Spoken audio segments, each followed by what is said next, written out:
2026 সালে আলু চাষ করে এবং আলু সংরক্ষণ করে বাংলার আলু চাষি এবং আলু ব্যবসায়ীরা প্রচুর পরিমাণে লাভ করতে চলেছেন।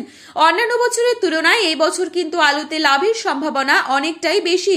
গত কয়েক বছরে আলু চাষিরা আলু চাষের ক্ষেত্রে নানান অসুবিধার সম্মুখীন হয়েছেন। সেই ক্ষেত্রে সকলেই রাজ্য সরকারের দ্বারস্থ হয়েছিলেন, কিন্তু রাজ্য সরকারের কাছ থেকে তেমন কোনো সুরাহা মেলেনি। কিন্তু সামনে রয়েছে 2026 সালে ভোটের হাওয়া, আর এরই আগে আলু চাষিদের সুবিধার্থে রাজ্য সরকার কয়েকটি পদক্ষেপ নিতে চলেছে।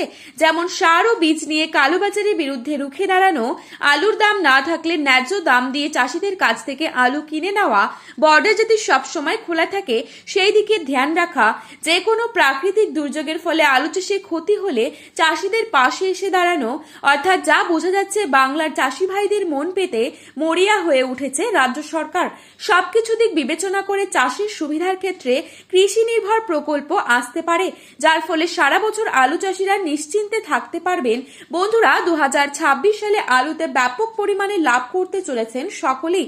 আমরা এখন দেখে নেব আজ পশ্চিমবঙ্গের কোন কোন ইউনিটগুলিতে আলুর দাম কত টাকা রয়েছে, 2026 সালে আলুর দাম বাড়ার কতটা সম্ভাবনা রয়েছে। তো এই সমস্ত বিষয়ে যে গুরুত্বপূর্ণ আপডেটগুলি চলে এসেছে তাই কিন্তু আমরা দেখে নেব এই ভিডিওটির মাধ্যমে। তার আগে রিকোয়েস্ট করব অবশ্যই পুরো ভিডিওটি শেষ পর্যন্ত দেখবেন, এবং চ্যানেলটিতে নতুন এসে থাকলে অবশ্যই চ্যানেলটি সাবস্ক্রাইব করে পাশে থাকা বেল আইকনটিকে প্রেস করে রাখবেন। এবং বর্তমানে আপনি কোন জেলার আলুর বাজার দর সম্পর্কে জানতে চান সেই জেলার নামটি ভিডিওর কমেন্ট বক্সে লিখে জানাবেন। আজ বাঁকুড়ার কতুলপুরে পোখরাজেলুর দাম রয়েছে 240 থেকে 250 টাকা। মাঠে চাষি ভাইদের জন্য প্রতি 50 কেজি হিসেবে পয়েন্টন লক্ষ্য করা যাচ্ছে 280 টাকা পর্যন্ত। হুগলির তারকেশ্বর ইউনিটে পোখরাজেলুর দাম রয়েছে 280 টাকা এবং পয়েন্টন লক্ষ্য করা যাচ্ছে 350 টাকা। বাঁকুড়ার সিমলাপালে পোখরাজেলুর দাম রয়েছে 230 টাকা এবং পয়েন্টন লক্ষ্য করা যাচ্ছে 270 থেকে 280 টাকা।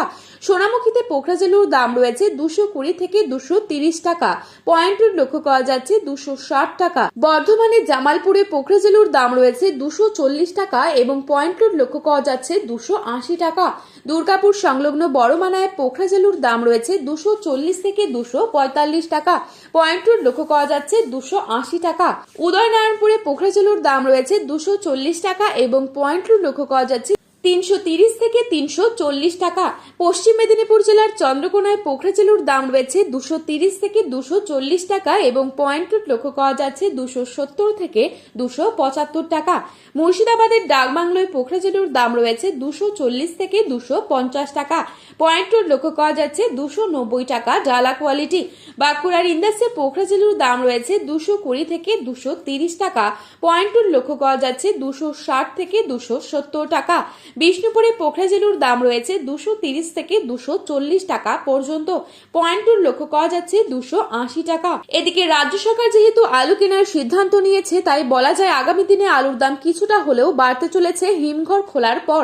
এদিকে আবহাওয়া দপ্তরের তরফ থেকে বিজ্ঞপ্তি জারি করে বলা হয়েছে দক্ষিণবঙ্গের বেশ কিছু জেলায় হালকা থেকে মাঝারি বৃষ্টিপাত হতে পারে।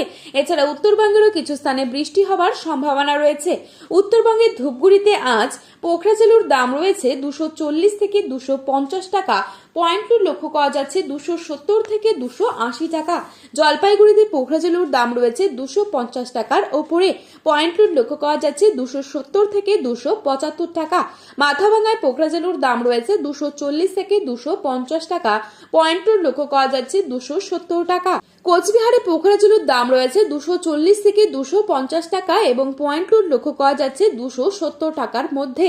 বর্তমান পরিস্থিতিতে উত্তরবঙ্গে এখনো পর্যাপ্ত পরিমাণে জ্যোতি আলু বা লাল আলু সেভাবে না উঠলেও পোখরাজ আলু কিন্তু উঠেছে, এবং উত্তরবঙ্গে এবছর আলুর চাষ কিছুটা লেট হওয়াতে হিমঘর কিন্তু 15ই মার্চের পর খুলতে চলেছে। তো বন্ধুরা, এই ছিল আজকের বাজারে আলুর দাম সম্পর্কিত গুরুত্বপূর্ণ খবরের আপডেট। প্রতিনিয়ত এরকমই আপডেট সবার প্রথমে পাওয়ার জন্য অবশ্যই চ্যানেলটি সাবস্ক্রাইব করে পাশে থাকবেন। ধন্যবাদ।